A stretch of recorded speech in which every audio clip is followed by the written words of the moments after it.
This is Ava's Façade, written by Kinsley LeRoy, narrated by Steve Knupp.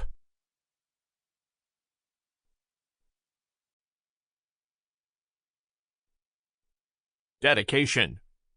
To the woman who dares to envision a better life for herself or her family, pray without ceasing and keep pushing through. It's never too late to rewrite your story. To all those who pick up this book or take a listen, thank you for the support.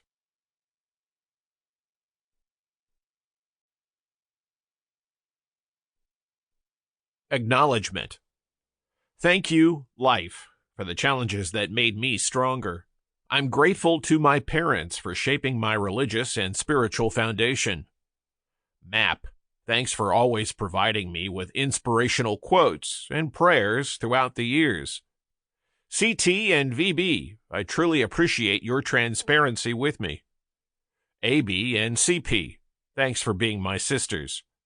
Life has taught me that family is not always blood. To my circle of friends, please accept my deepest gratitude. Thanks for providing me with love, prayers, and support during my challenging moments.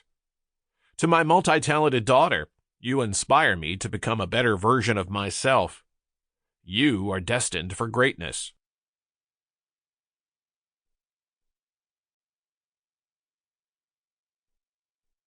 About the author.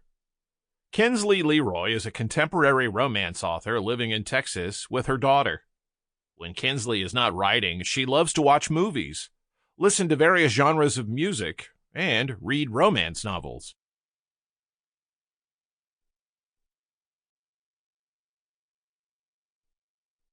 Chapter 1, Who Am I?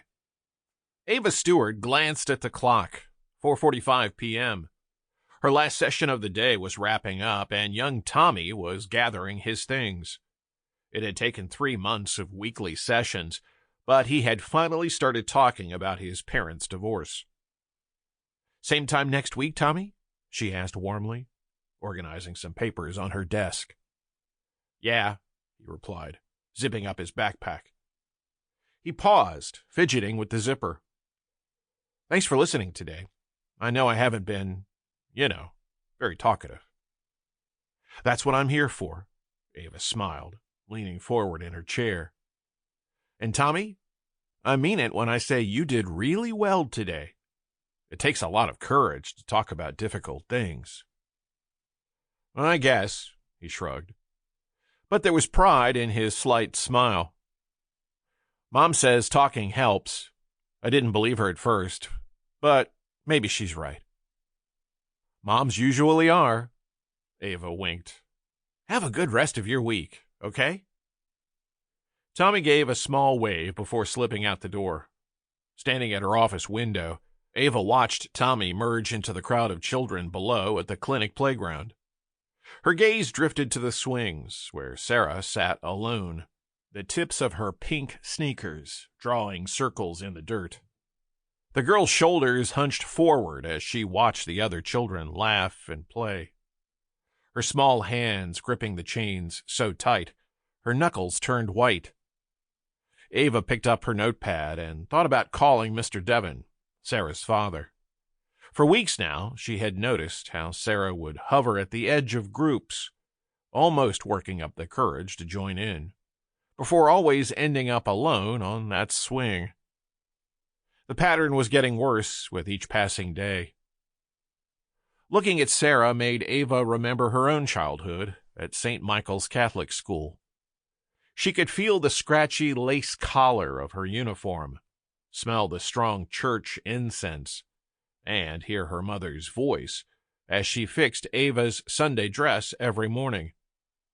"Sit like a lady and close your legs," her mother would say over and over, until those words became part of who Ava was. But there was one person who was different, Sister Marie. The kind old nun would often find Ava playing by herself in the church garden, surrounded by her paper dolls. Instead of telling her to go play with the other children, Sister Marie would just sit down on the old stone. Sample complete. Ready to continue?